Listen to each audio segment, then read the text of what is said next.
Hi everyone, it's Katrina. Number 10. The Sunken Road. Archaeologists have discovered the remnants of a submerged road at the bottom of the sea. It was found just off the coast of Croatia by scientists from the University of Zadar. The road is buried under sediment deposits at a depth of about 16 feet, and the site itself is called Solin, built as an artificial landmass off the island of Korčula. To learn more about the mysterious road, it's important to understand the geographic history of the area.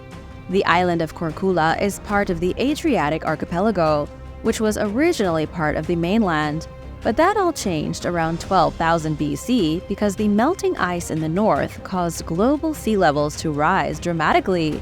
So, within a few thousand years, the archipelago had separated from the mainland due to extreme flooding.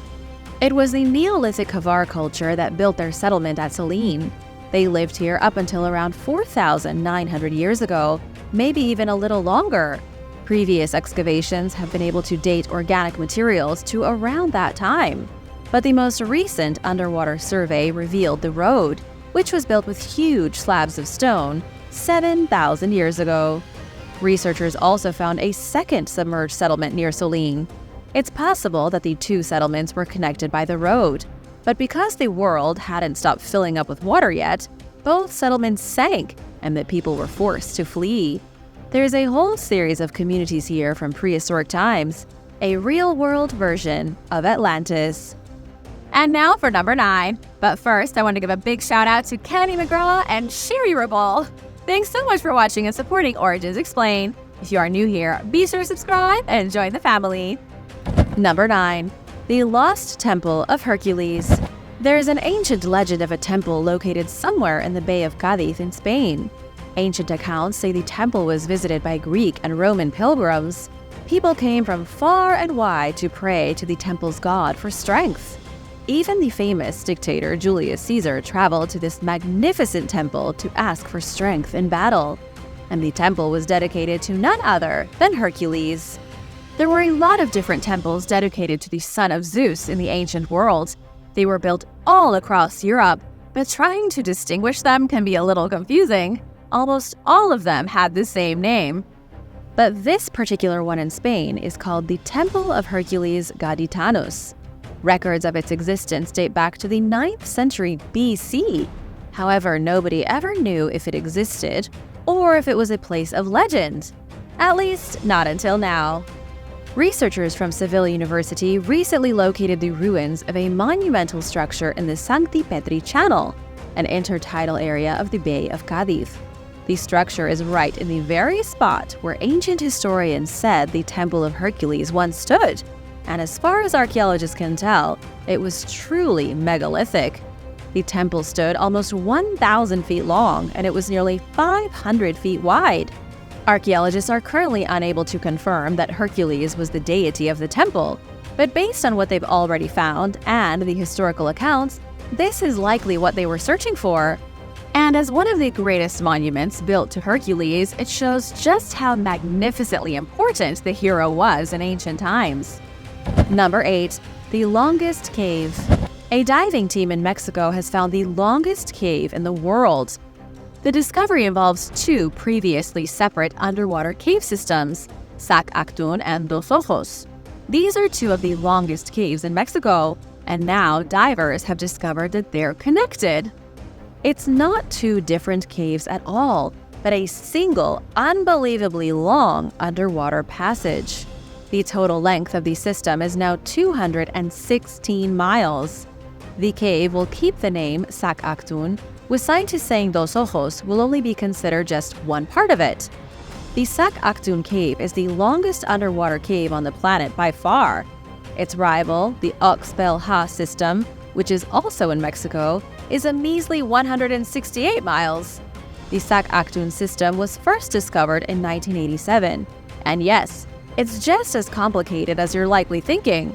The system has over 200 entrances, and it's not just a single tunnel, but a veritable maze of sunken trails. The discovery of it wasn't a total accident. It was the result of years of research by scientists mapping the underwater channels of southern Mexico. The team spent countless hours surveying the watery caverns to make a detailed map of the system. In the days of the ancient Maya, over 1,000 years ago, not all the passageways were underwater. Archaeologists have found the bones of potential Maya sacrifices down in the depths, proving that people had walked the spooky tunnels before they ever filled with water. Number 7. An underwater alien base. UFO hunters have made the shocking claim that there is an underwater alien base in the Pacific Ocean. Argentinian researcher Marcelo Igazusta believes he has found evidence of a pyramid hiding just beneath the surface. Marcelo says the pyramid might be part of an alien structure. He found the alleged base while perusing Google Earth, scouring satellite images for sunken anomalies. He also believes the object is a whopping 8.5 miles across. If his calculations are correct, the pyramid is far too large to be a ship, unless it's the biggest mothership in the universe. So Marcelo, along with other UFO hunters like Scott Waring, think it must be some kind of base of operations. This is a tricky discovery and not everyone is convinced. If there was an alien base so big that it could be seen from Google Earth, you'd think somebody in a boat would have stumbled upon it by now. It's really difficult to believe something like this has gone unnoticed. There are also several similarly sized shapes nearby on Google Maps, suggesting the pyramid is nothing more than a rock. But do you think this is a typical case of conspiracy theorists grasping at straws? Or do you believe there really is a massive structure right beneath our noses in the Pacific Ocean? Let me know your thoughts in the comments. Number 6. Alien holes. The National Oceanic and Atmospheric Administration discovered a series of strange holes at the bottom of the Atlantic Ocean. The scientific organization was conducting studies on the underwater research vessel called Okeanos Explorer when they identified the holes, located 2 miles underneath the surface. The holes are amazing for various reasons. For starters, the holes were found by arguably the most legitimate marine science group on the planet. And incredibly, the holes are situated in perfectly straight vertical lines that repeat at regular intervals. They look like they were made by a machine, as each hole is just a few inches from the next, with each one surrounded by a mound of sediment. It looks as if they were dug from the ground by something or someone. The NOAA, being a prestigious organization, have been sure not to mention aliens. In an official statement, the NOAA said the piles of sediment around the holes make it obvious they were excavated by an animal. It was likely an unidentified subsurface organism. It may have also been a large aquatic animal digging holes with a feeding appendage in search of food. It's not the most believable excuse, however, because the holes at the bottom of the ocean appear way too perfectly made to have been done by animals. The way the holes were punched into the ground just looks too sophisticated to have been done by a curious octopus. It's entirely possible the NOAA is telling the truth, but at the same time, it's possible something else made those holes. What do you think? Let me know in the comments. Number 5. Naya Skull. In 2007, divers at the Hoyo Negro cenote in Mexico discovered the intact skeleton of a young girl. She was about 15 years old when she died, with her remains left at the bottom of a 150-foot pit. She was named Naya, and she soon came to be one of the most important skeletons in North America. Scientists were shocked when her bones revealed an age of 13,000 years. Naya is one of the oldest people ever found in the Americas, likely belonging to one of the original groups of migrants to the continent. A quick peek at her mitochondrial DNA showed a close relationship with Native Americans, and an analysis of her skull showed her similarity to hunter-gatherers from 9,000 years ago in Oregon. James Chatter, an archaeologist who studied Naya, said she obviously shares physical characteristics and genetics with Paleo-Americans. Naya's DNA is proof that the people of North America and South America came from the same source. They all most likely started from a single common ancestor in Siberia. Their ancestors then migrated to the Americas way before 13,000 years ago. And as people settled in different areas, they became different over thousands of years. But they did likely begin as the same ethnicity. It was living in different places over long periods of times once they arrived in North America that changed them. Do you think everyone on the planet originated from the same ethnicity? Let me know your thoughts down below, and while you're at it, be sure to subscribe. Number 4. Sunken Neolithic Settlement. Lake Bracciano is situated near Rome in Italy, and within its depths is a submerged settlement called La Marmota. It was discovered in 1989 and has been fascinating archaeologists ever since. And recently, a team of underwater investigators came across some exceptional artifacts. They also found an entirely new settlement built at the bottom of the lake from the early Neolithic period. Scientists are saying the new discoveries could give insight into the practices of ancient societies in Italy. The artifacts that were found in the lake aren't going to blow anybody's mind. Researchers discovered thread, scraps of cord, and baskets, some of which still contained food residue. The researchers say the artifacts show a community with a diverse range of crafts. These were people just figuring out how to build, weave, and sew. They constructed their settlement of La Marmota at the edge of the lake, which happens to be inside a collapsed magma chamber. But then, as the water level in the lake continued to rise, the people were forced from their home, and now their settlement is 36 feet beneath the water.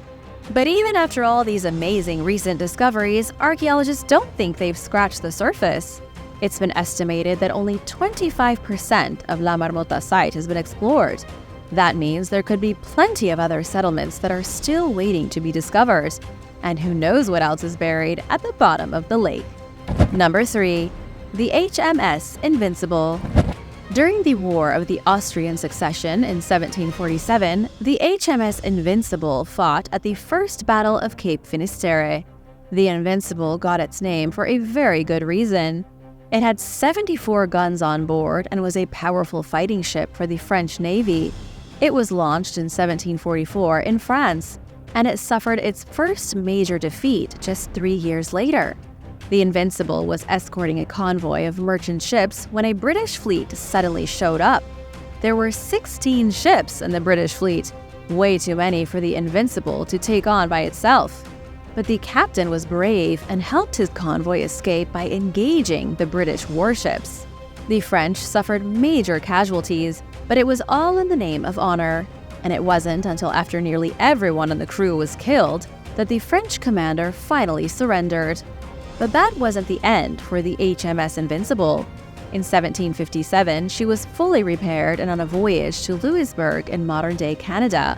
However, the ship never made it to its destination because it wrecked on a sandbank near the Isle of Wight. The exact location of the ship's calamitous end was forgotten for over 200 years, and its wreckage wasn't discovered until a fisherman found it by accident in 1979. But because the ship is protected by the government as a piece of history, nobody ever went down to pick it apart. Only recently did divers from Bournemouth University finally get permission to excavate the HMS Invincible. Number 2. Roman Tablets. Ancient Roman pills were found sealed in tin containers at the bottom of the sea. The pills come from the year 120 BC, when the Roman shipping vessel Relito del Pozzino sank off the coast of Tuscany. The wreckage sat on the sea floor until the 1980s, when it was discovered by scientists with the Archaeological Superintendency of Tuscany. They were the ones who started bringing ancient planks of rotted wood to the surface, but it's a hard job and it lasted many years. As the work continued, more and more amazing artifacts were recovered, including ceramic wine vessels, lamps from Asia, and glass cups from Palestine. Then there was the most interesting discovery of all. Scientists retrieved a medicine chest that likely once belonged to a Roman doctor. Inside the tiny drawers were hooks for surgery, some other strange instruments, and tin vessels. And when scientists x-rayed the vessels, they found 5 gray medicinal tablets. Even at the bottom of the sea for 2,000 years, the pills were still dry, sealed tightly inside their tin containers. Chemical analysis revealed the composition of the tablets. They contain pine resin, beeswax, iron oxide, starch, and other materials from plants. Researchers think they might have been used as eye medicine. But then again, scientists are just guessing. Number 1. The Sunken Sanctuary. Archaeologists in Germany have just rediscovered a sunken structure that's been missing since the medieval days. Media outlets are calling it Germany's Atlantis, but its real name is the Rungholt Church, built on the coastline centuries ago. The church was once part of a settlement, one likely ruled by the Kingdom of Edom. This wasn't the biggest kingdom in the world, but it did control a large portion of Germany. Edom was governed by local lords. They had their own regional economy and trading network, and they also had castles, churches, and their own heavily armored platoons of medieval knights. The administrative district for the Kingdom of Edom was Edomshard. Scientists know about it because of historical records, but they've never been able to locate its physical remains, not until the discovery of the ruined Rungholt Church, which stood at the center of the district. In 1362, an intense storm blew along the coastline and the entire place was lost. The district was swallowed and most of Rungholt was destroyed. The storm was so bad it tore the landscape apart and sucked the homes into the water. A team of researchers from Kiel University and other institutions found the lost structure off the coast of Germany. They've only been able to identify its foundations, but are still confident it's the right church. It's in the exact location it should be, and appears to be surrounded by the ruins of other structures from Rungholt village. Thanks for watching! What was your favorite discovery? And would you dare to take a 2,000-year-old Roman pill? Why or why not? Let me know in the comments below. Be sure to subscribe if you haven't already, and come back soon. Bye!